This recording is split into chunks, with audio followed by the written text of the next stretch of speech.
Muito boa tarde, eu sou Ari Plonsky, o diretor do Instituto de Estudos Avançados da Universidade de São Paulo, e é com especial alegria e honra que recebemos os e as interessadas para o segundo encontro intercátedras do Instituto.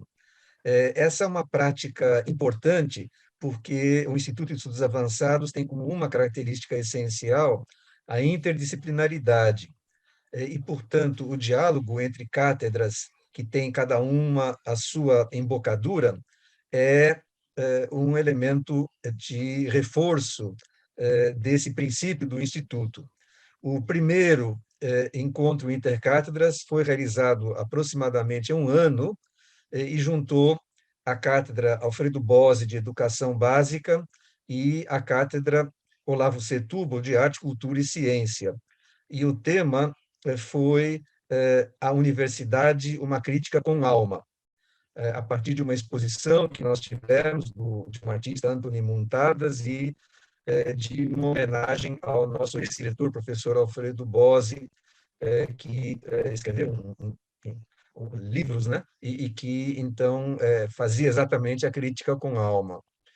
O segundo encontro, hoje, ele junta duas cátedras do Instituto, a cátedra Oscar Sala, que é uma parceria com o Comitê Gestor da Internet no Brasil, CGI.br, e o Núcleo de Informação e Comunicação do Ponto BR, o NIC.br, e aqui representado pelo seu coordenador acadêmico, professor Eugênio Butti, e pelo mais recente, segundo titular da cátedra, Oscar Sala, que é o professor Virgílio Almeida, professor emérito da Universidade Federal de Minas Gerais, a quem eu agradeço enormemente a realização dessa primeira atividade de caráter internacional, da sua titularidade, e que certamente nos inspira, e ele comentará mais sobre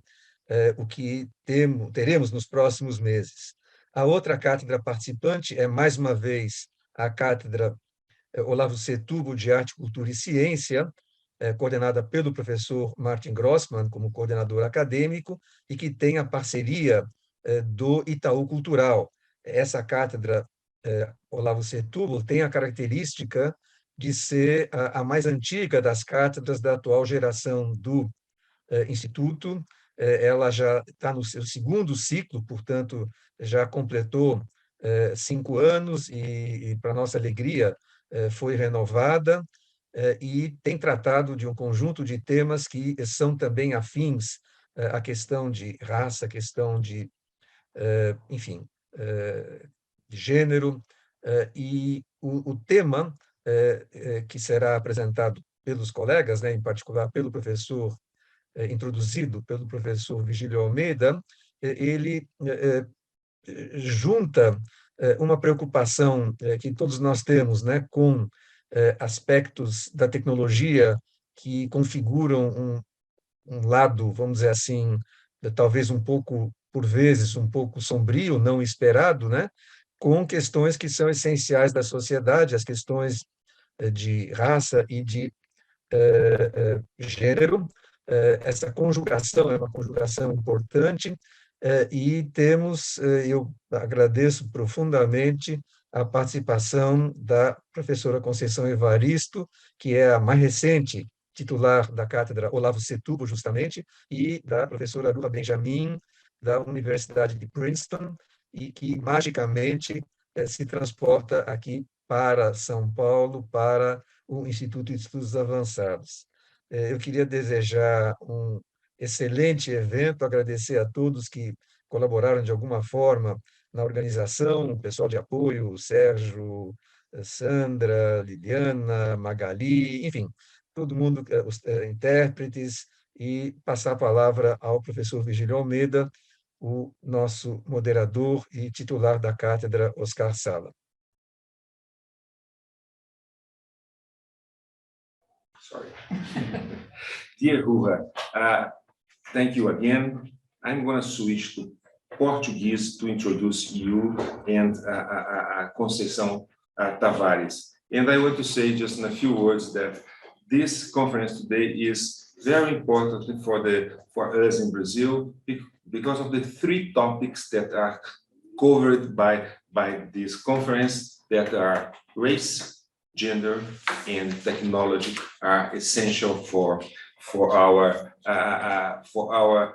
discussions in the Brazilian society. So I'm going to introduce you in Portuguese, just a little bit. Boa tarde a todas e a todos. É um prazer tê-los aqui nessa conferência, né? Estamos extremamente honrados com a presença da professora Ruha Benjamin, de Princeton, e da escritora e literata Conceição Evaristo, tá?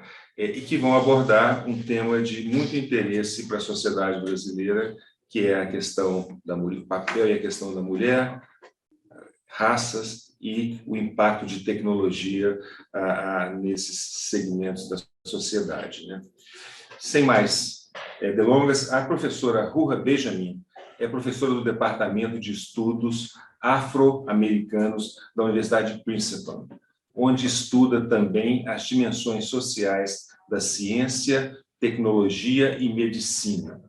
A professora é diretora fundadora da I.B. Wells Just Data Lab e professora associada ao Centro de Política de Tecnologia da Informação, Programa de História da Ciência, Centro de Saúde e Bem-Estar e Programa de Estudos de Gênero e Sexualidade.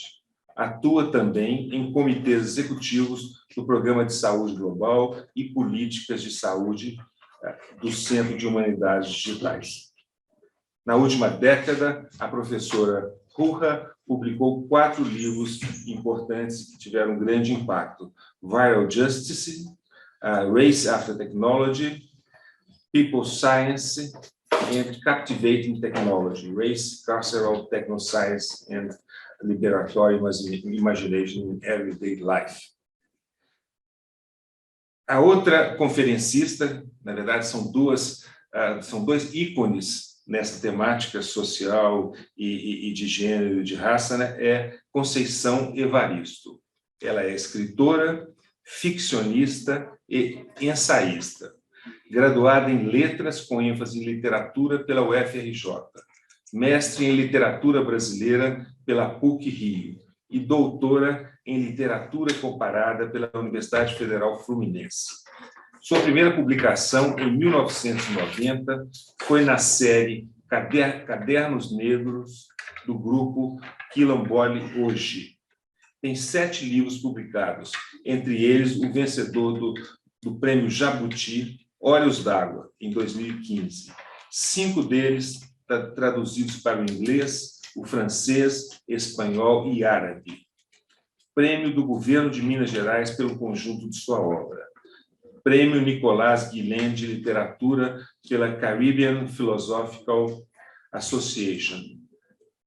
Prêmio Mestra das Periferias pelo Instituto Maria e João Aleixo. Homenageada com a ocupação Conceição Evaristo pela Itaú Cultural. Escritora homenageada em diversas feiras literárias. A mãe de Ainá, sua especial menina, em 2019, teve 3 de seus 7 livros aprovados pelo PNDL Nacional e foi escritora homenageada da Olimpíada da Língua Portuguesa. Lançou as obras Ponciá Vivêncio e Insubmissas Lágrimas de Mulheres, no Salão do Livro em Paris, pela editora Ana Caona.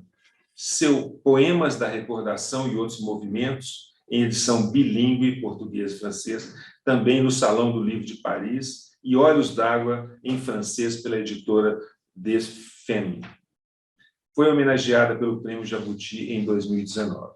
Então, mais uma vez, é uma honra imensa para nós no IAT termos essas 2 conferencistas. E eu vou, então, passar a palavra para a professora Ruha Benjamin. Thank you. The floor is yours, Professor. Thank you. Thank you. I'm going to take one moment to share my slides and my screen. All right, hopefully you can see. Thank you so much to the Institute for Advanced Study and Professor Almeida for inviting me to participate today, for everyone tuning in. Thank you, and the translators especially. Thank you. My deepest appreciation also to Professora Avaristo for her incredible body of work, challenging the racist and sexist status quo in Brazil and the simultaneous erasure and exploitation of Afro-Brazilian women in particular. It's truly an honor to be in conversation with her today. In Professora Avaristo's hands, writing itself becomes a technology for dismantling oppressive systems, many of which are buttressed by the other types of tools, which I will discuss shortly. I'll begin with the words of the Black feminist writer Toni Cade Bambara, in which she cautions, not all speed is movement. This point, I think, can be applied to so many areas of our lives where we're racing after something. But for our purposes today, I'd like to apply this idea to technology and technological speed. It reminds us that the market logics of tech innovation are not synonymous with social progress, that technology can just as well reflect and reproduce social inequities if we fail to slow down and consider the social fault lines and violent borders that animate everyday life. As we see in this photo here, robot dogs are proposed as a desirable method of usados como método para patrulhar a fronteira entre os Estados Unidos e o México. Será que é uma boa situação? O que quer dizer se nós realmente dermos tempo para analisar essa tecnologia? Shiny high-tech surface.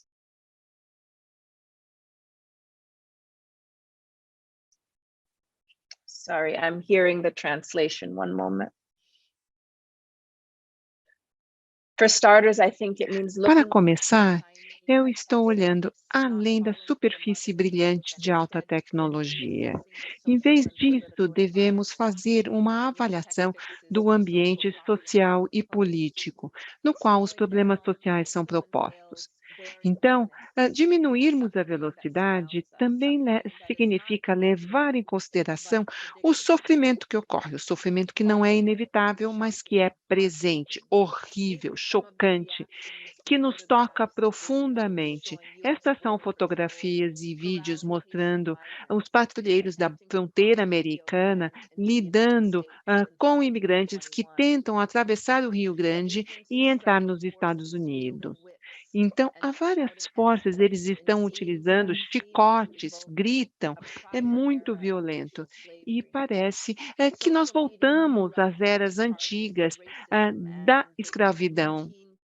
E isso é a desumanização rotineira das populações negras, assim como acontece com todos que tentam cruzar as fronteiras, mas não acontece com quem vem do Canadá, nem vem por avião. No Instagram, eu vi, encontrei ilustrações antigas, relativas a como tratavam os escravos antigamente, levando seus pertences em sacos de lixo. Há um vídeo do Joe Biden, numa entrevista de 1994 com Charlie Rose, no qual o Biden diz: se o Haiti simplesmente afundasse silenciosamente no Caribe, ou se elevasse 300 pés no ar, não iria ter tanta importância para a gente e para os nossos interesses. Aqui temos as palavras de um poeta, Wortham Shire. Você tem que entender, ninguém coloca uma criança num barco a menos que a água pareça mais segura do que a terra. O governo americano mostrou uma desconsideração completa com as pessoas que buscam asilo e que chegam, às vezes, a cavalo. principalmente com a população imigrante negra.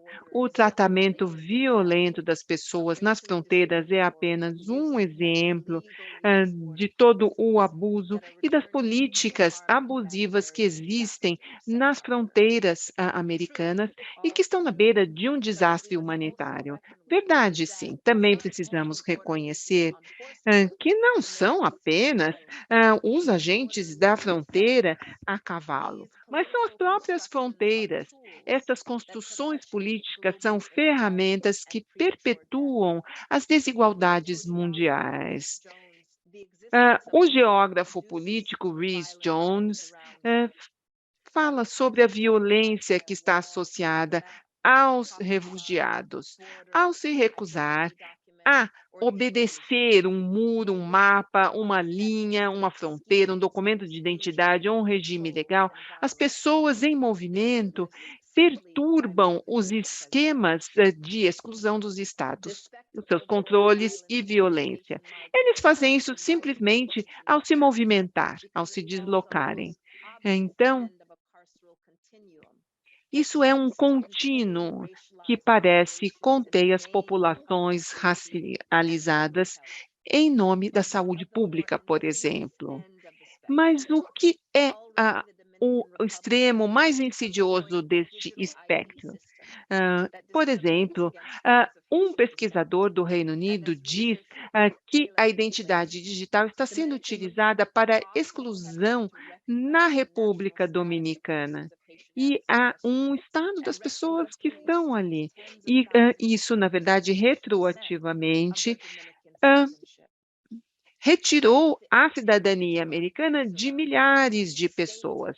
Estas identidades no mundo todo, o Estado e essas tecnologias são um modo mais eficaz de garantir que os cidadãos tenham acesso a bens e serviços públicos, mas, na verdade, isso significa inclusão para alguns, mas significa discriminação e exclusão para as populações marginalizadas. Eu acho que a nossa tarefa, como defensores e pessoas públicas, não é simplesmente criticar essas tecnologias ou sugerirmos modos de que para que elas se tornem menos enviesadas, mas abordarmos as condições sociopolíticas que levam à escassez, em primeiro lugar. Além disso, devemos conectar formas óbvias, por exemplo, de discriminação, de prejuízo social, e racial, por exemplo, criando bancos de dados de imigrantes, sistemas de monitoramento eletrônico, identidades eletrônicas, essa coisa que chamamos de fronteiras inteligentes, com reconhecimento facial, com drones que voam. Então, cada vez mais essas coisas ficam intensas em termos dessa supervisão, dessa vigilância, racializada. Então, vamos falar sobre a violência diária das fronteiras que chamam a atenção. Então, levar atenção às políticas e tecnologias que governos e empresas implementam silenciosamente e de modo malicioso, separando famílias e caçando os mais vulneráveis um pouquinho de cada vez nos computadores. O poder das tecnologias baseia-se num conceito falso. Hã, Eles são mais objetivos, mais humanitários do que um agente de fronteira que empunha um chicote. Então, há uma resistência, há um aspecto espetacular nessa imagem. Notem que, em janeiro de 2021, o presidente Biden, ele, emitiu uma ordem executiva dando a ordem para a continuação da construção do muro que o governo Trump tinha começado. E depois disso, a lei da cidadania americana de 2021 utilizou a tecnologia para administrar a fronteira sul.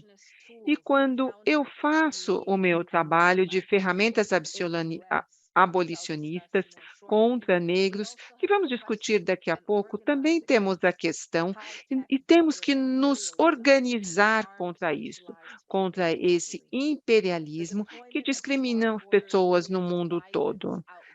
A utilização das fronteiras inteligentes contra imigrantes empregam novas ferramentas para vigiar pessoas inocentes, civis, pessoas que estão na nação e que formam as nossas favelas, os nossos guetos, as partes onde estão as pessoas discriminadas e definem onde as pessoas pertencem e não pertencem, e vigiam e punem aqueles que protestam contra estes prejuízos tecnológicos.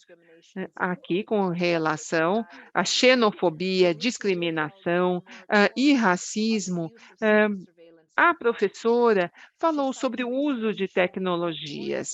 Ela cita o impacto das fronteiras inteligentes e como isso foi implementado com relação aos refugiados.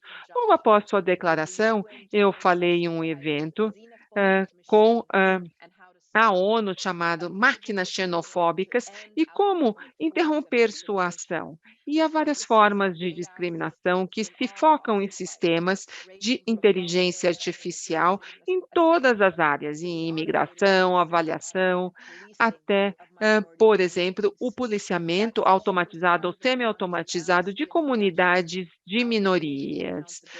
Também há um algoritmo este laboratório, que se chama Amnesty Tech, ele, como podem notar aqui, restrições sobre algoritmos de autoaprendizagem para a tomada de decisões que têm impactos significativos, com base em nacionalidade, raça ou etnicidade, entre outras coisas, sem um perfil. Também uma defesa das políticas. Além disso, o que podemos fazer? Esse projeto de defesa argumenta que devemos nos mover além deste debate, pensando nas fronteiras físicas e nas fronteiras inteligentes. Como todos nós poderíamos nos movimentar no mundo, tendo todas as necessidades atendidas? Abordar questões como podemos ajudar a criar condições que permitem às pessoas ficar nos lugares que eles chamam de lar? E onde quer que seja que eles morem, quando as pessoas têm que se movimentar, como podemos garantir que isso seja feito de modo seguro?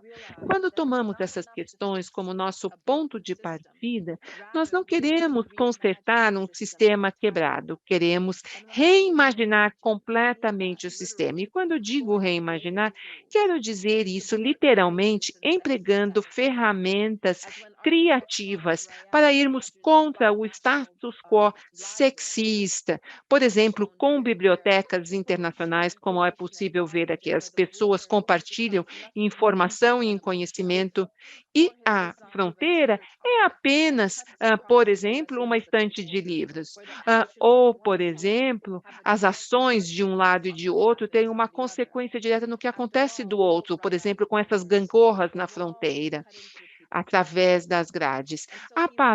O muro corta, separa as vidas das pessoas. Aqui, cuidado, são famílias de imigrantes atravessando a fronteira em que eles levam a criança. E trocar isso por esta placa que diz reunião, em que eles correm uns para os outros para se encontrar. Uma poética do futuro, como chamam, o que leva a dos assuntos mais favoritos, que é o papel da imaginação. Aqui gostaria de divagar um pouquinho, por 3 minutos, mostrar um vídeo para vocês e depois continuo com minha aula. Aqui está um videozinho que tem 3 minutinhos e vocês vão ver o personagem que cruza a fronteira pela primeira vez. Ele está no México, mas ele vem para os Estados Unidos de um novo modo.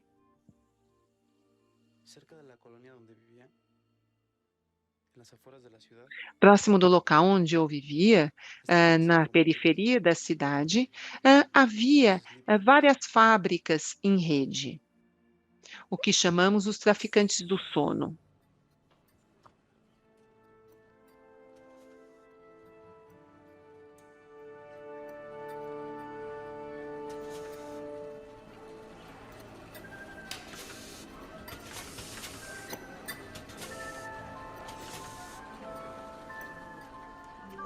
Este es el sueño americano. Este é o sonho americano. Vivemos nos Estados Unidos o que eles sempre quiseram. Todo trabalho sem trabalhadores. José está en un matadero en Iowa. José está num matadouro em Iowa e a Maria é uma bebê de uma menininha. Todos eles estarão fazendo um trabalho em San Diego. Muchacho, enchúfate. Ei, menino, Tu futuro empieza hoy. liga aí. O seu futuro começa hoje.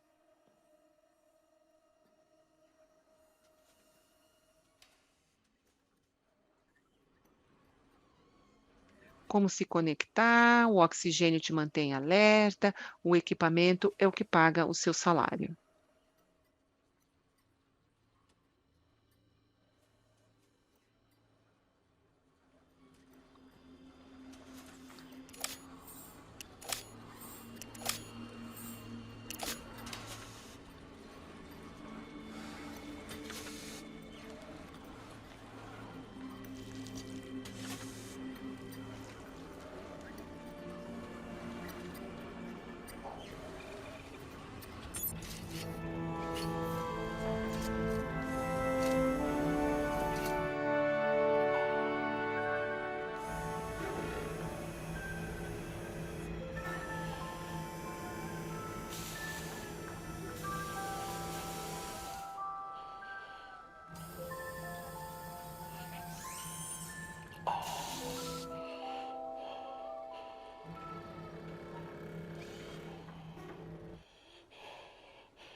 Espanhol. Choose your language. So we see Escolha o seu idioma. Nós vemos que a diversidade, os diferentes idiomas podem coexistir com a dominação. Então, diversificar a tecnologia, o desenvolvimento tecnológico, não é uma solução para os males que eu estou descrevendo. Nesse mundo em que nós vemos os imigrantes substituídos por robôs, não é? Realizando uma série de trabalhos de construção, agricultura, cuidados das crianças, não só era um dispositivo invasivo, como vimos, mas também permitia uma vigilância. Se a pessoa dormia um segundinho, o computador acordava a pessoa, registrava os valores e depois anotava isso.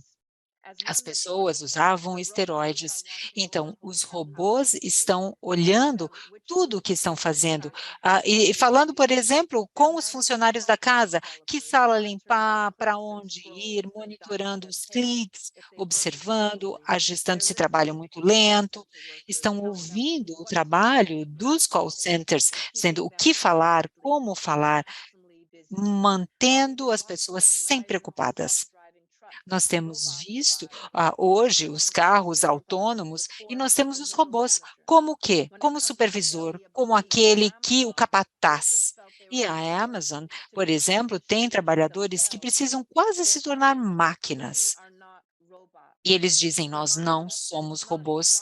Isso nos lembra que não é o robô que está roubando o trabalho das pessoas, mas os algoritmos que intensificavam o trabalho e que não permitem necessidades básicas das pessoas, levando a mais lesões, a mais doenças no trabalho, porque as pessoas precisam trabalhar mais rápido, levando itens de um lado para o outro. Então, nós não devemos perder de vista o fato de que não é só a tecnologia que é opressora, mas o ambiente em que a tecnologia é desenvolvido. Vejam aqui um anúncio de 57, numa revista que se chamava Mechanics Illustrated. Os robôs estão chegando e quando eles chegarem, você vai simplesmente ter funcionários ou serventes que simplesmente você clica o botão. Em 63, nós temos Abraham Lincoln, que liberou os escravos, mas em 65 vai voltar à escravidão, porque nós teremos robôs escravos. Então, vamos olhar esse anúncio só um minuto. Eu acho que há duas coisas interessantes aqui. Primeiro, vejam a data, 1957, não é? Quando foi feito. Quem é que faz o trabalho doméstico? A mão de obra barata, que serve as refeições, que limpa da casa. Então, o trabalho doméstico é parte do contexto em que esta tecnologia é desenvolvida e proposta como solução. Uma outra coisa interessante observar é essa palavra. Todos nós teremos os nossos escravos novamente, a palavra again, novamente. Então, isso nos mostra para quem é essa tecnologia, não os descendentes das pessoas escravizadas, mas, na verdade, aquela classe, aquela dimensão dos usuários da tecnologia, já codificado nessa palavra, novamente. Não há referência à classe, a gênero, nada disso dito aqui, mas vejam só, se estamos falando da entrada, o contexto que dá origem a essa tecnologia, ou o output, como essa tecnologia circula no mundo, tudo isso é parte da nossa análise de uma única ferramenta, não só a empregados robôs, mas a tecnologia que temos conosco hoje. E com isso eu volto ao que disse Tony K. Bambara. Velocidade não é necessariamente movimento. A inovação pode levar a novas formas de contenção, de controle racial e social, como, por exemplo, uma polícia mais tecnológica, em que coisas, por exemplo, como educação, a acomodação, casas de qualidade, saúde. No Brasil, nos Estados Unidos, nós temos hoje ações sociais que não atendem à necessidade das pessoas, que levam à ignorância, a leis trabalhistas que levam à total negligência das pessoas, as políticas hoje que levam a cada vez mais desigualdade, da forma como foi feita, mas nós temos que pensar de outra forma. Agora, como? E essa é a pergunta que me mantém sempre acordada à noite e que me mantém ativa no trabalho. E esses dois livros que eu escrevi, Race After Technology and Captivating Technology, focam mais nas políticas, práticas, pedagogias que nós temos que reinventar e estruturar, sobre as quais eu posso falar depois mais na discussão. Mas o meu livro atual, que é o Viral Justice, ele envolve o papel da poesia, da poética do futuro, que eu penso como sendo o trabalho criativo de criar o mundo, às vezes de forma simples, inconsequente, mas é tão essencial como todos os outros, políticas e pedagogias. E como o nosso evento hoje inclui a escritora incomparável, a professora Conceição Evaristo, eu achei interessante preparar a minha apresentação com uma conclusão que diz respeito exatamente à nossa convidada, que é exatamente uma poesia chamada Tecnologia e Etos, de Amiri Baraka, de 69. Vejam aqui a Baraka dançando, uma dança típica com ele e a Maya Angelou, linda exatamente aqui no Lanston Hughes, no Museu de Schomburg, isso foi em 91, uma imagem que está cheia das possibilidades da poética negra. A tecnologia e o ethos, escrito em 69, mais de 20 anos antes de fazer esta foto. E ele, Braca, nos lembra que as máquinas são uma extensão dos criadores, dos inventores, as máquinas. Toda a tecnologia do Oeste é isso, a do Ocidente, a tecnologia do Ocidente. Nada precisa funcionar da forma que faz, ele continua. O Ocidente tem a sua liberdade, e isso foi a custo do restante das pessoas do mundo, que permitiu a expansão da mente, expandindo a sua sensibilidade onde quer que esteja, e com isso formatando o mundo, e por meio destes motores, artefatos poderosos. O poder político é o poder de criar não só o que desejamos, mas para que tenhamos liberdade para ir onde quer que queiramos, de forma mental e física. A criação dos negros, aquela criada pelo ethos negro, nos traz resultados muito especiais, diz Baraka. Vamos nos pensar criadores negros livres das restrições europeias, as restrições de autodeterminação e da forma como as coisas são desenvolvidas. Quais seriam os resultados deste criador, inventor, com recursos de toda uma nação por trás dele? Imaginem, pensem, construam, criem com energia. Como é que nós podemos nos combinar com as massas das pessoas negras? Como nós podemos usar a terra para alimentar massas de pessoas? Como curar as doenças? Como evitar as doenças? Quais são os fins para os negros da viagem espacial? Pergunta o Baraka. E ele fala, assusta a mente, mas nós queremos ser livres, ir para onde queremos, conforme as forças progressivas, cheias de energia de uma nação estão por trás. Os cientistas brancos, nessas suas cadeiras eternas, no Instituto Princeton de Estudos Avançados, diz ele. Então, o telefone é a solução de uma cultura para o problema de mandar as palavras para o espaço. É o poder político que permitiu que essa tecnologia surgisse e observasse o resultado desejado. Uma máquina de escrever. Por que usar só as pontinhas dos dedos ou pontos de contato na criatividade multidirecional? Se eu tivesse inventado uma máquina que produzisse palavras, que expressasse sentimentos, eu teria um sentimento em que eu pudesse estar de pé, me sentar, deitar em cima e usar não só os dedos para expressar as palavras e os sentimentos, mas os pés, a cabeça, o cotovelo e todos os sons que eu desejo, gritos, guturais, coceiras. Eu teria registro magnético ao mesmo tempo e traduzido tudo numa palavra, ou até um pensamento, um sentimento expressado, que não seriam só uma palavra, mas sim uma autoexpressão tridimensional, tocado, sentido o seu cheiro, como algo que se comunica com música, com dança. Uma máquina de escrever é sem graça, é antigo. E o artista percebe que aqueles de nós que estamos liberados, que as nossas criações não precisam imitar os homens e mulheres brancas, mas é hora que os engenheiros, arquitetos, químicos, aqueles reúnam o som, reúnam aquela tecnologia ocidental, mas não que isso seja o final do entendimento de uma disciplina, e sim, muito dessa informação ocidental é como se fosse areia, como se fosse simplesmente lama quando estamos buscando ouro. Nós temos que pensar no pós-ocidental, como há o pré-ocidental. É só necessário que nós possamos ter o autoconhecimento, a tecnologia, que, em última análise, é a expressão de quem quer que possa refletir a sua essência, a essência de pessoas livres, sem opressores. Mas também, como Turing nos lembra, nós temos que estar livres do espírito do opressor igualmente.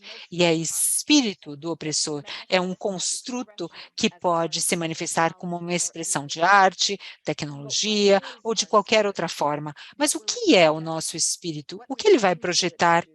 O que as máquinas vão produzir? O que vão alcançar? Qual será a sua moralidade? Observem as diferentes moralidades do estilo chinês de celebrar ou de outras festas. As máquinas têm a moralidade dos seus inventores. Vejam tudo com novos olhos, sem forma, criando formas que nos expressam plenamente e, desta forma, nos liberando, nós poderemos ter nova tecnologia que seja orientada pelo espírito, porque vai aspirar as pessoas para que tenham a sua espiritualidade, a sua consciência, sendo humanista, apesar de os meninos brancos terem conseguido isso. Agora, a tecnologia que mata animais, que mata a vegetação, que escraviza os homens, não interessa. A tecnologia tem que representar o esforço humano em cada um dos pontos, a perfeição temporal da evolução da humanidade, e será como única constante a mudança. Nada é absoluto. E assim escreveu Barack há mais de 50 anos. Finalmente, eu gostaria de conectar isto à nossa conversa de gênero, raça e tecnologia, porque a poética do futuro pode ser encontrada no trabalho de artistas, pensadores, comunidades, em todo o mundo, inclusive os trabalhos incríveis no Brasil. Organizações como o Preta Lab, da Silvana Bahia, que foca nas programadoras, mulheres, artistas, o Perifa Code, uma organização que trabalha com jovens que moram nas favelas, Crabadag, que organiza podcasts, workshops para democratizar o acesso à tecnologia, focando a experiência dos afro-brasileiros, e a Blogueiras Negras, que é um dos principais hubs de ativismo digital negro no Brasil, e há várias outras iniciativas que eu poderia mencionar, inclusive o trabalho incrível de muitos que tenho certeza que estão conosco hoje. Eu gostaria também de chamar a atenção ao trabalho muito importante do CERT sobre as desigualdades, liderado pela Cida Band, que foca desigualdades de gênero e raça no trabalho, que leva de volta aos serventes, robôs e a toda a exploração. E Nina da Hora, a colega, está terminando o livro que se chama Ecos do Passado na Tecnologia Brasileira, que avalia o impacto dos algoritmos americanos no Brasil, e estou muito ansiosa para ler este material. Há várias iniciativas de mulheres negras que são vitais para se moldar a poética do futuro, com mais alegria do que temos no presente. Assim, eu encerro e passo a palavra a meus colegas. Muito obrigada por sua atenção.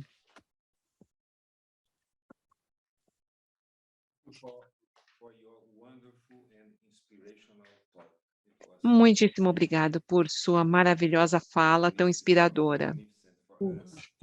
É maravilhoso para nós. Agora teremos a Conceição Evaristo, que também vem da área das humanidades e vai nos apresentar as suas ideias sobre mulheres, raça e tecnologia. Boa tarde a todas, todos e todos. Eu quero agradecer à Cátedra Oscar Sala pelo convite. Quero dizer da minha satisfação de estar aqui, né, como catedrática da Olavo Setúbal. Quero agradecer todos os esforços, né, que foram feitos para a organização desse evento, e quero dizer do meu prazer em particular, que é estar com a Rua Beija-me, porque está ao lado de uma mulher mais jovem do que eu, e, sem sombra de dúvida, ela testemunha a continuidade da luta das mulheres negras e dos afro-americanos. Ela potencializa a nossa luta, né, essa das pessoas mais velhas, e também para afirmar o diálogo, né, o diálogo transnacional, que é possível se ter junto com os povos afro-diaspóricos. Então, nós vamos encontrar pontos em comuns, né, com a história dos negros americanos, com a história dos negros no Caribe, com a história dos negros brasileiros, com a história dos africanos em solo pátrio, né, e a subalternização causada pela colonização. Então, falar com pessoas afrodiaspóricas é sempre um prazer e, ao mesmo tempo, potencializar a nossa luta. E por isso que, logo que eu vi a Ruha, eu falei sister, bem no modo negro das mulheres americanas falar, mas sister. E pensar, Ruha, a tecnologia no Brasil, mulheres, raças e tecnologia, é pensar também muito do que você colocou na sua fala e pensar também até que ponto as comunidades negras brasileiras, assim também como as comunidades indígenas, até que ponto no campo da tecnologia, qual o nosso papel, né? Ou qual a nossa situação, qual é a nossa condição. Somos protagonistas nessa história da tecnologia, nós acessamos a tecnologia com facilidade em que classes sociais que detêm o capital em todos os campos, né? Nós somos protagonistas dessas histórias, ou nós somos vítimas dessas histórias, ou nós podemos também interferir, mesmo em pequena escala, nesse campo da tecnologia, né? A partir, inclusive, desse ethos negro, dessa nossa experiência, dessa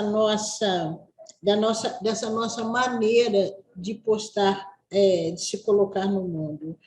E a sua fala me trouxe várias lembranças, me emocionei ao ver Amir Barak, né? E uma frase que fica muito de Amir Barak, para mim, é quando ele diz que os africanos não viajaram só. Os africanos trouxeram os seus deuses. E também, quando você cita Maya Angelou, também é outra sister afro-americana que me causa um impacto muito grande. Eu sei porque o pássaro canta na gaiola, e há uns 2 anos atrás eu fiz a orelha do livro dela, traduzida aqui no Brasil, que é Carta à Minha Filha. Então, daqui de longe, tive a oportunidade de acompanhar a trajetória de Maya Angelou. Então, muito obrigada por essas lembranças que você me traz e que não são lembranças muito comuns nos discursos acadêmicos. É preciso você estar ligado, inclusive, a uma história negra, a uma história africana, a uma história afro-americana, a uma história da diáspora, para ter um contato, né, mais próximo com essas citações. E antes de pensar a tecnologia ou como protagonistas ou como vítimas dessa tecnologia, é preciso pensar um outro aspecto da história anterior, pensar a tecnologia hoje para as mulheres e relacionando raça e tecnologia, pelo menos aqui no campo brasileiro, pensar a tecnologia sem voltar a um processo histórico é queimar etapas. Inclusive, queimar etapas como tecnologias, eu não diria mais simples, mas como tecnologias mais antigas, como a comunidade afro-brasileira se apropria dessas tecnologias e como ela se apropria, inclusive, tardiamente, e como ainda é um processo que não é por todo democrático. Então, a primeira tecnologia que ainda para a comunidade afro-brasileira, e nós podemos pensar também na comunidade indígena, mas eu vou ficar com a comunidade afro-brasileira, a primeira tecnologia que para a gente ainda tem uma defasagem muito grande é a tecnologia do acesso à alfabetização. Entende? Então, pensar numa tecnologia contemporânea, há um vácuo, há uma distância, há um buraco muito grande. Então, pode passar, por favor. Por exemplo, enquanto nos Estados Unidos houve toda a brutalidade e a intercessão do povo negro, a interdição pelo povo negro através da lei Jim Crow, e que você também vai refletir a tecnologia, até que ponto essa tecnologia não é também uma expansão dessa interdição de uma outra forma. Aqui no Brasil, nós não tivemos explicitamente uma lei, né, como a lei Jim Crow. Mas, em compensação, nós tivemos uma série... Lud, me ajuda aqui para pedir para passar lá. Tá. Em compensação, nós temos uma série outras de interdição. Há uma primeira tecnologia necessária à sobrevivência numa sociedade moderna, numa sociedade letrada. Então, nós vamos ver, em 1824, pela legislação do Império, os negros não podiam frequentar a escola, pois eram considerados doentes de moléstias contagiosas. Juridicamente, esse decreto agiu até 1889, com a proclamação da República. Então, eu acho que esse primeiro acesso a essa tecnologia básica, ela já é negada aos descendentes de africanos no Brasil. Há um registro da primeira escola existente para negro no Brasil, a escola do Prestestato, iniciativa de um homem que havia sido escravizado. Funcionou de 1853 a 1873, no Rio de Janeiro. É interessante porque, na história dos afro-americanos, nós vamos encontrar, inclusive, universidades que foram formadas, né, que foram edificadas por afro-americanos, inclusive mulheres negras. A exclusão das mulheres negras e pessoas escravizadas era regulada pelo decreto 7031, de 6 de setembro de 1878.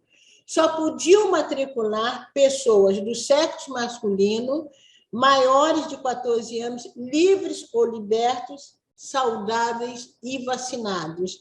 Então, a gente vê a interdição, ela era realizada de diversas formas, porque em 1878, só podia se matricular pessoas de maiores de 14 anos, livres ou libertos, saudáveis e vacinados. É preciso lembrar que, oficialmente, a libertação dos escravizados do Brasil se deu em 1888.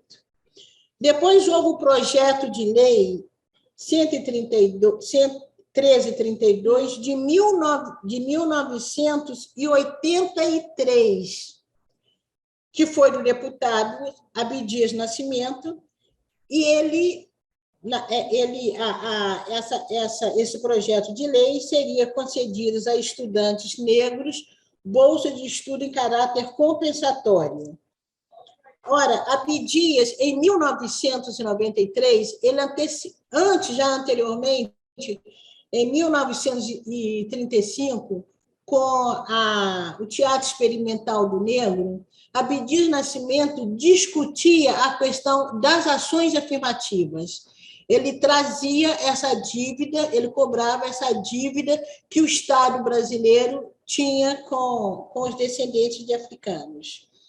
Em 1983, então, ele já deputado, ele cria esse projeto de lei, dizendo que serão concedidos, que, na verdade, eram projetos de lei que estavam cobrando do Estado a concessão de bolsas de estudo para negro, e ele já usava que isso era um caráter compensatório.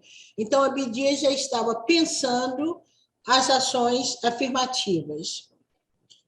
Primeiro, serão destinados a estudantes negros 40% das bolsas de estudos concedidas pelo Ministério da Educação e da Cultura e pelas secretarias de educação estadual e municipal em todos os níveis, primário, secundário, superior e de pós-graduação. Então, o velho Abdias, ele antecipava a questão das ações afirmativas, e nós sempre fazemos questão de afirmar isso porque há uma ideia que as ações afirmativas no Brasil, elas nascem de cima para baixo, né?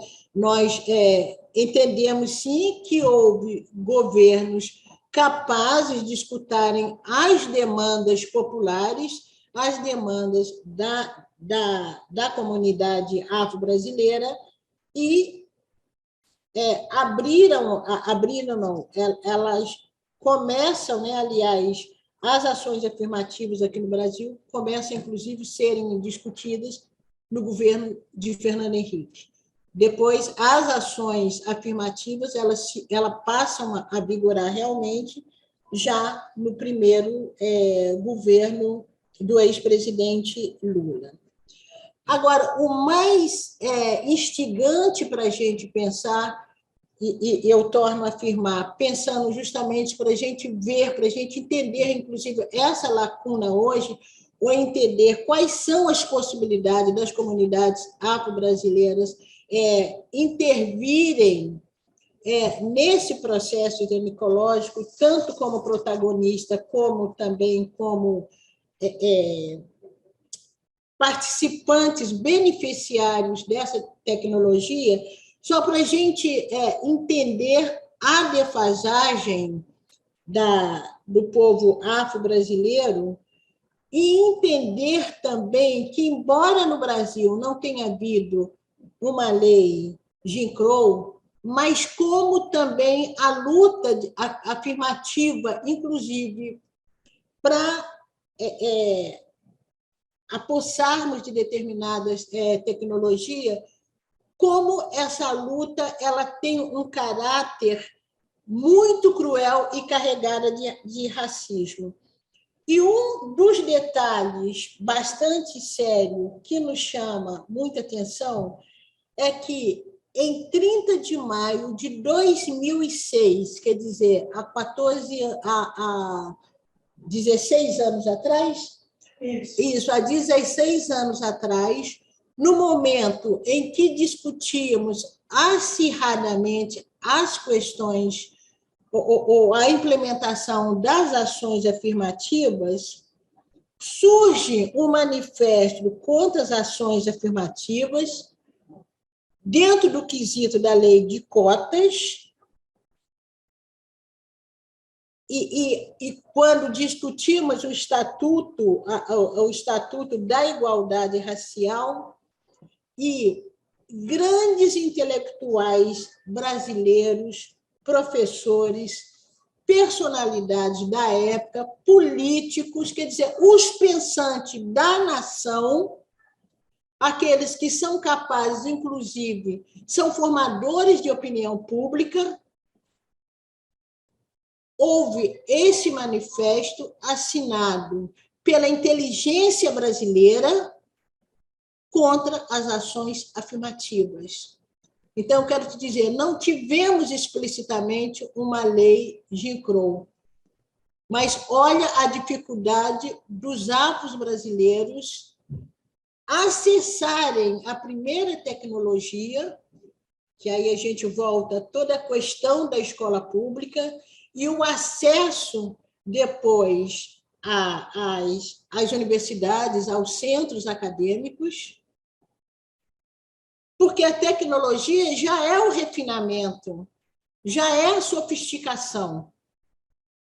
Então, temos, inclusive, as necessidades,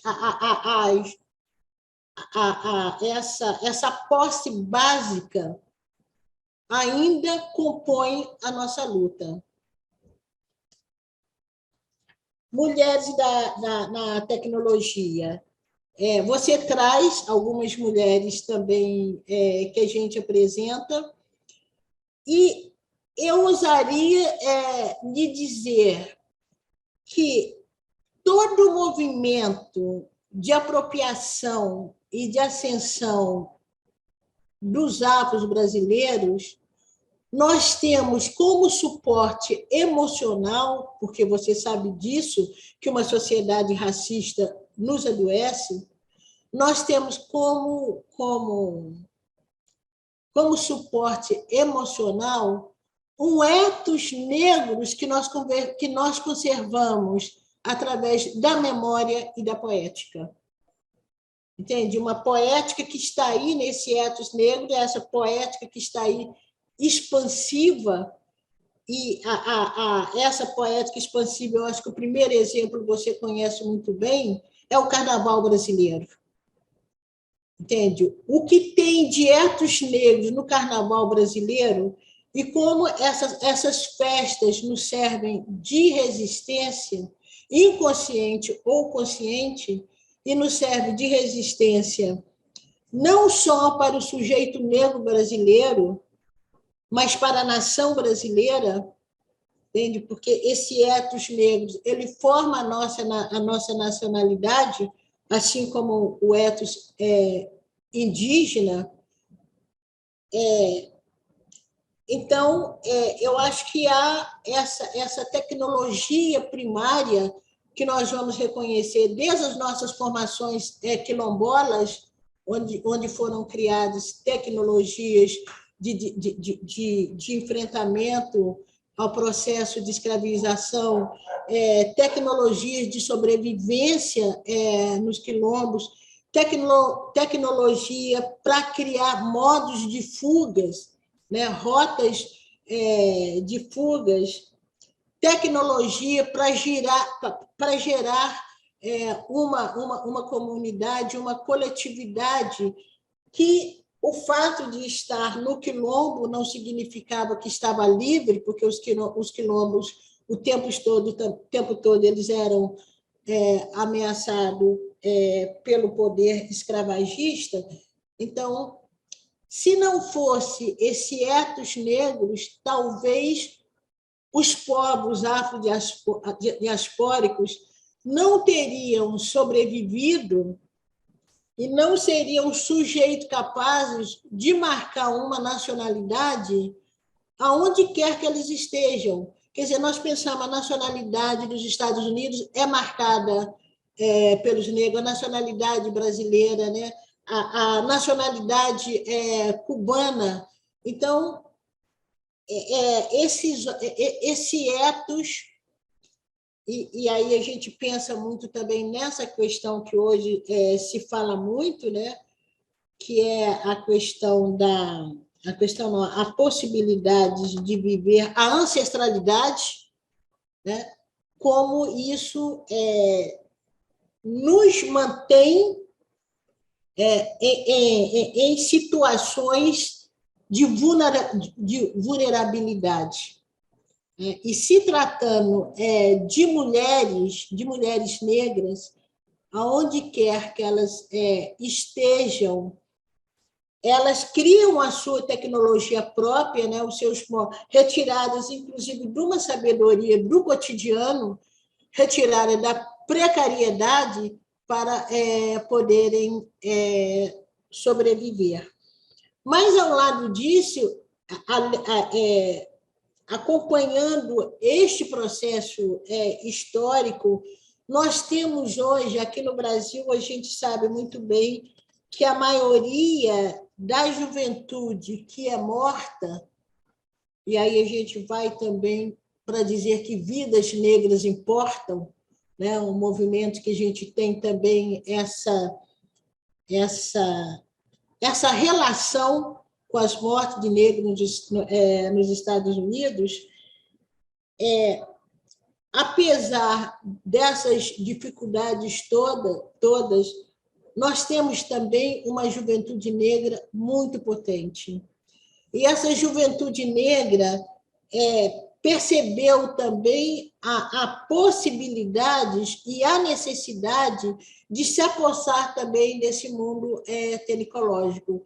E já que não pode apossar desse mundo tecnológico que é dirigido, que é comandado, que é liderado por brancos, essa juventude também cria, a partir das suas especificidades, elas criam os seus campos de batalha, né?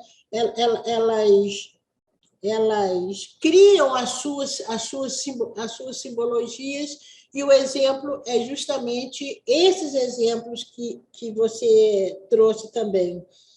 Então, aqui no Brasil, pensando de mulheres na tecnologia, o Brasil tem 56%, tem mais negros, 56%, 52% de acordo com o IBGE. Mas o mercado de tecnologia é predominantemente masculino, 73%, e a maioria dos cargos de liderança é ocupada por brancos. E aí, Rua, não é só na tecnologia, não.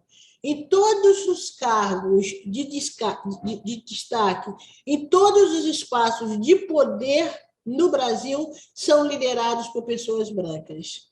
As mulheres brancas, elas têm uma defasagem em relação a essa participação, uma defasagem numérica, mas as mulheres negras e os homens negros têm uma defasagem muito maior em todos os campos, como eu te digo. Você está, por exemplo, no espaço acadêmico, você procura, nesses espaços acadêmicos, a presença, por exemplo, de reitores negros. É muito pouco, é algo muito novo que nós ainda estamos na luta para ocupar. E a maioria dos cargos de liderança no mundo tecnológico é dada às pessoas brancas. Agora, a pesquisa ainda aponta que, para as mulheres negras, é ainda mais difícil. O domínio de inglês é uma barreira para 56% das negras e apenas 13% para os brancos, porque a tecnologia ela é muito marcada pela língua inglesa, né? Ela é muito, inclusive, exportada dos Estados Unidos. E aí há uma defasagem justamente na questão da linguagem. Poucas mulheres negras têm acesso, por exemplo, as mulheres brancas, e aí eu estou sempre falando das brancas a partir das classes sociais privilegiadas. Nós temos jardim de infância aqui em que as crianças, no jardim de infância, já aprendem inglês. Então, hoje, um jovem negro brasileiro estar matriculado, ou uma jovem negra brasileira ter acesso à língua inglesa e falar o inglês é muito mais raro do que um jovem branco da classe média privilegiada. Ou ele pode fazer um curso de inglês fora, ou as escolas que eles estudam já oferecem esse curso de inglês. Então, a própria linguagem também já é uma dificuldade para as mulheres negras acessarem esse mundo tecnológico. Entretanto, somos audaciosas, e essa juventude que eu reverencio muito, que eu acredito muito, nós temos, essa você já citou, a idealizadora Silvana Helena Gomes Bahia, também conhecida como Gil Bahia, é diretora do OLAB, organização que promove o empoderamento feminino negro na tecnologia. E temos várias meninas, quase todas, a maioria muito jovem, né, como Maria Rita Casagrande, consultora do empreendedorismo e participante ativa de debates sobre a negritude, questões do LGBTQIA+, e empoderamento feminino através da tecnologia. Agora, é interessante observar que essas jovens, elas estão discutindo também a tecnologia ou se apossando a tecnologia a partir das suas experiências como mulheres negras, a partir de suas experiências como sujeitas afro-diaspóricas. A Laís Silva Gomes, né, desenvolvedora e defende a democratização e a diversidade no processo de desenvolvimento de softwares. A Bia Michele Miranda, consultora em diversidade e inclusão. A Gabriela Matos, né, formada em ciência da computação. A Jéssica Osco, desenvolvedora e colaboradora de projeto Minas Programaria e Preta Lab. Então, tem essa juventude que já está consciente desse seu direito, porque nós pensamos numa tecnologia que possa ser a mais democrática possível. E hoje, a pandemia nos mostrou mais um aspecto dessa tecnologia, que ela não é democrática, e nós estamos falando de uma tecnologia que a gente possa pensar em termos primários, que seria uma tecnologia que as escolas acessariam.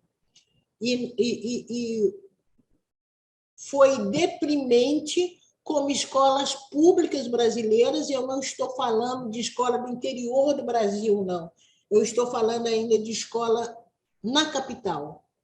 No ensino fundamental e mesmo no ensino médio, como mostrou-se uma deficiência muito grande dessas escolas públicas assistirem os alunos durante a pandemia, como também esses alunos tiveram dificuldade em seus utensílios para acessar a escola. Então, a tecnologia, nós ainda podemos pensar em acessos limitados, em acessos nada democráticos para a comunidade afro-brasileira.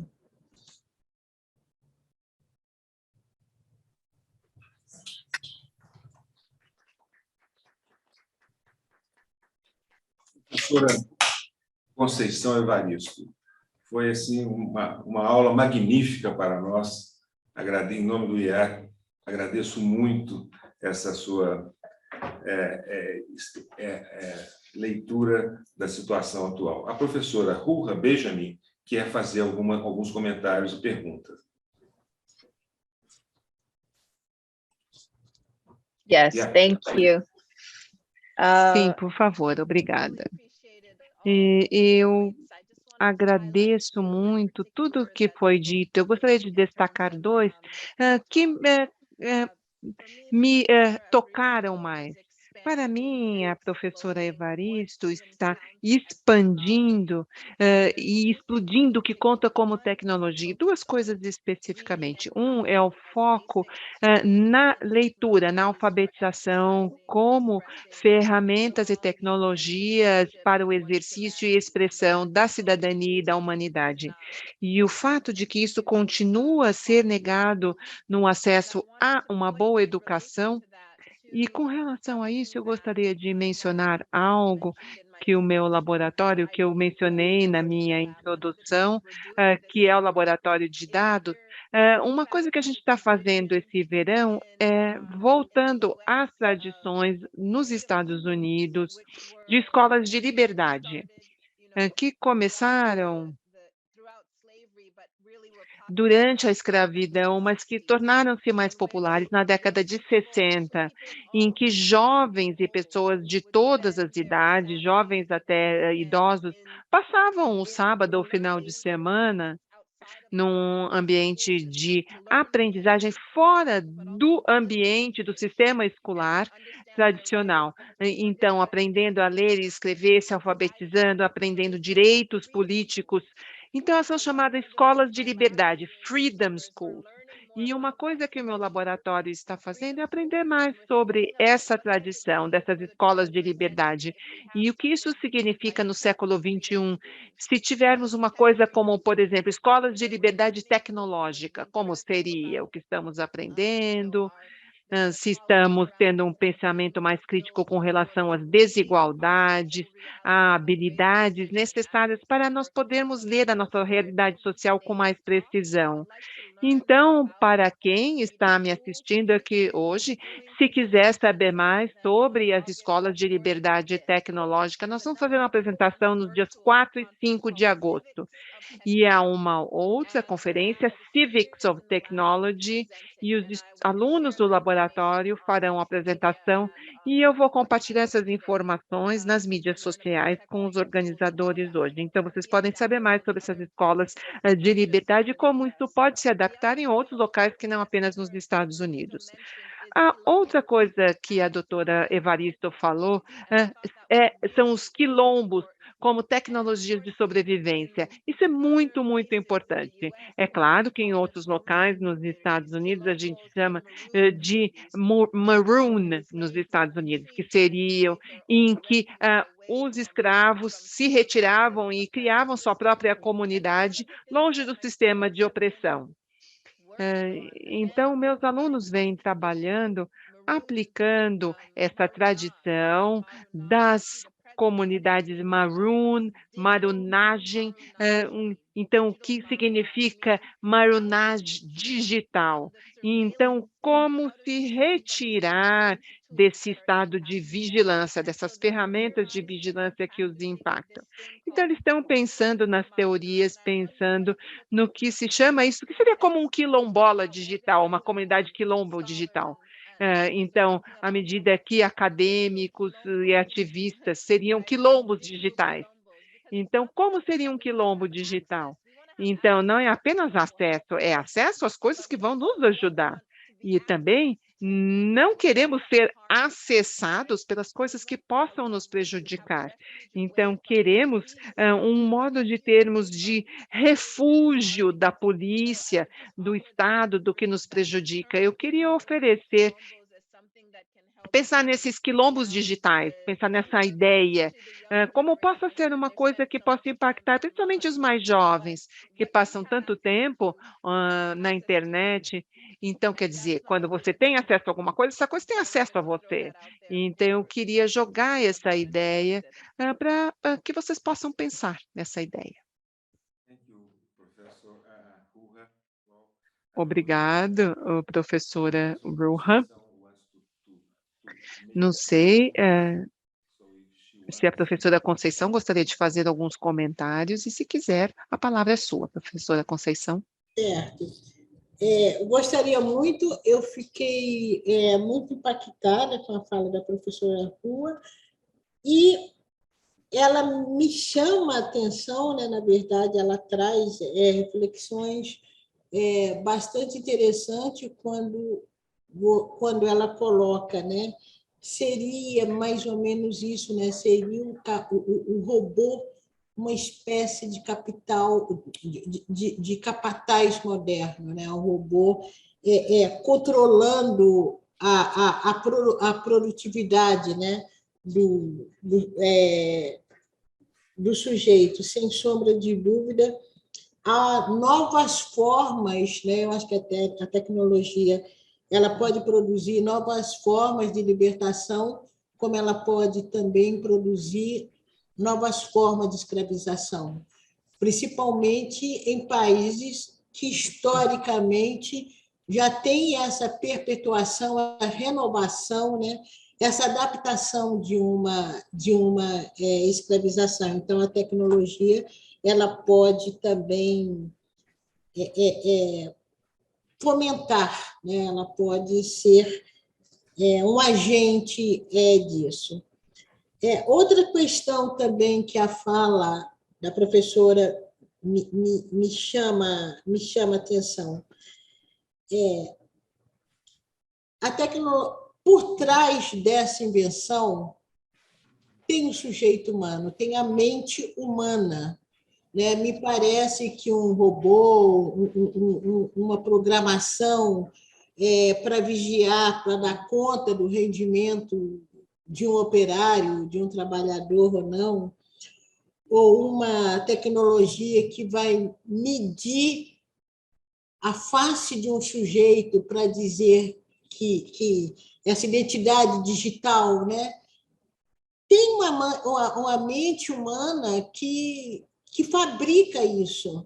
O robô ele não é geração espontânea, essa tecnologia ela não é uma geração espontânea, né? Ela é altamente comprometida com o capitalismo. É uma tecnologia também que tem que ser produtiva, né? Ela tem que trazer resultados. Então, uma sociedade em que os inventores, os cientistas, têm já uma mente comprometida ou um imaginário já construído negativamente em relação ao negro, ao pobre, ao gay, ao indígena, ao imigrante, essas invenções elas estão contaminadas, ou elas são direcionadas, ou elas já são feitas para isso. Então, não há uma inocência, né? Por isso que se fala, né? É tudo programado.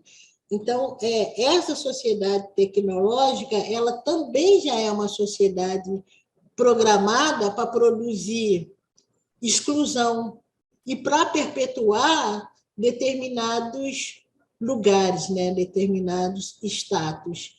Daí a necessidade mesmo, né?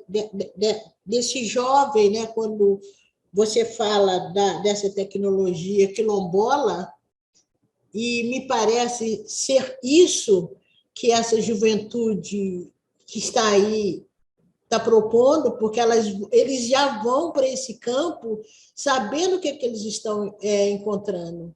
Um jovem negro, uma mulher negra que vá para a tecnologia é porque ela sabe que ela precisa de ir. Ela sabe que ela precisa, inclusive, se apossar disso para ser como arma, inclusive, também de enfrentamento a essa sociedade que, se a alfabetização, se a leitura é um enfrentamento a uma sociedade que vale o que está escrito, nós sabemos que o sujeito analfabeto, você ser analfabeto numa sociedade letrada, ou você não ter o domínio da língua nessa sociedade letrada, você sabe que é uma forma de exclusão.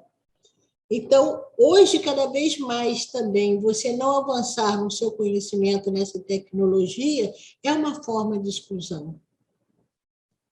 Então, mais uma vez, eu te agradeço pela fertilidade do seu diálogo. Obrigado, professora, por seus comentários. Nós estamos chegando ao final infelizmente, chegando ao final dessa conferência, né? Eu tenho tempo para mim apenas uma pergunta, que eu vou ler aqui. Tá? The question was made by Professor Vanessa Monte. A pergunta foi feita pela professora Vanessa Monte, da FEFELESH. Agradeço ambas por suas apresentações maravilhosas e tão reflexivas. É uma oportunidade muito rara ouvir mulheres negras falando em nossa universidade. Apenas 2,3% do nosso corpo docente é negro. E, em contraste com isso, São Paulo é a cidade mais negra do Brasil. E os negros correspondem a 55,2% da população brasileira. A pergunta é: Como vocês pensam na universidade que concretamente possa lutar contra essa desigualdade extrema que ainda caracteriza a nossa vida acadêmica na Universidade de São Paulo? É uma pergunta curta, mas seria ótimo ouvir seus comentários. Os comentários de vocês duas acerca disso. As someone who is not in Brazil, hold on, I hear the translation. One moment. Okay. So, eu posso aconselhar, mas posso dizer-lhes o que ajudou a criar alguma mudança nos Estados Unidos. E a gente ainda luta com isso, com a diversidade do corpo docente e discente. Não é assim tão melhor do que a sua experiência no Brasil, principalmente nas universidades mais de elite. Então, posso dizer-lhes que são os alunos alunos que protestam ao longo das décadas que ajudaram a forçar a administração a implementar mudanças. A gente foi esperar que a reitoria ou que o corpo docente se torne mais iluminado, as pessoas que estudam poder, desigualdade, e nunca veem a desigualdade ali no seu quintal, nunca tentam mudar, vai estudar lá fora, mas não aqui, no seu lugar, em casa. Então, a gente não pode esperar o corpo docente, nem a reitoria, nem os administradores das universidades que mudem. Foram os alunos, estudantes negros nos Estados Unidos, mesmo aqui em Princeton, no meu departamento, não existiria. O Departamento de Estudos Afro-Americanos não existiria se os alunos negros não fossem à reitoria e ficassem lá horas, dormiram lá, protestaram, eles não saíram até que ganharam departamento. Isso aconteceu só 5, 6 anos atrás, é super recente. Antes disso, nós éramos apenas um centro. Então, foram os alunos que realmente forçaram a administração da universidade, exigindo a educação que eles queriam. Isso incluía contratar mais professores negros em toda a universidade. Vou colocar isso como uma lição para quem busca esse tipo de mudança no Brasil.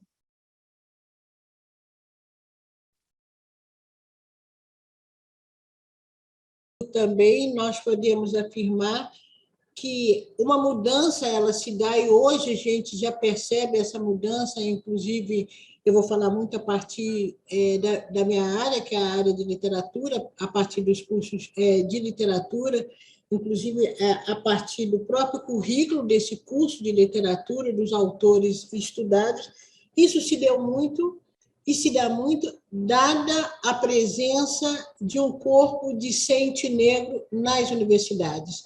E por isso nós lutamos muito e buscamos muito as ações afirmativas no quesito cota. A universidade brasileira ela só muda a partir da presença vou voltar também à questão indígena, a partir da presença de afro-brasileiros e de sujeitos indígenas dentro das universidades para cobrar. Entende? É como o Rua falou, não vai depender da bondade do reitor ou de determinados professores, porque nós vamos ver, inclusive, reitores, professores comprometidos com a questão, mas é a presença desses alunos, e aqui no Brasil, Rua, é muito a insistência do movimento social negro. O movimento social negro ele implementou essas discussões, entende? E então é um movimento social, né? Assim como a presença das mulheres na universidade também partiu muito da atuação dos movimentos sociais. Thank you. Unfortunately, we have to Infelizmente, nós temos que concluir essa nossa conferência agora. It was a huge privilege. Foi um grande privilégio poder hoje ouvi-las.